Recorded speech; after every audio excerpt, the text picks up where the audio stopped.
when you have a disaster, and what happened on October 7th is a disaster, one of the first things that happens is that people begin to ask the question, how did this happen? Right? What's the root cause of this problem?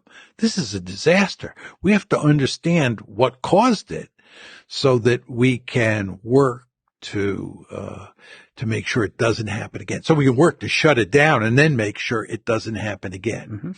But once you start talking about the root causes, right, you end up talking about how Israel was created, right?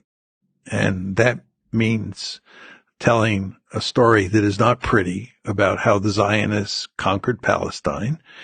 And number two, it means talking about the occupation, right? It's not like Hamas attacked on October 7th because there were just a bunch of anti-Semites who hated Jews and wanted to kill Jews. This is not, Nazi Germany, right? This is directly related to the occupation and to what was going on inside of Gaza.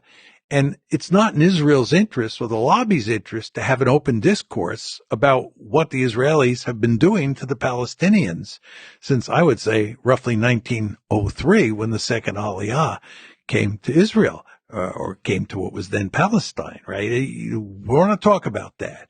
And we don't want to talk about, from the lobby's point of view, the influence that the lobby has, right? It's better from the lobby's point of view if most Americans think that American support of Israel is just done for all the right moral and strategic reasons, not because of the lobby. And when John Mearsheimer and Steve Walt come along and say, you have to understand that this special relationship is due in large part to the lobby's influence, that is not an argument that people in the lobby want to hear. People in the lobby understand that if you have an open discourse, Israel will end up looking very bad, right? You don't want to talk about the occupation. You don't want to talk about how Israel was created, right?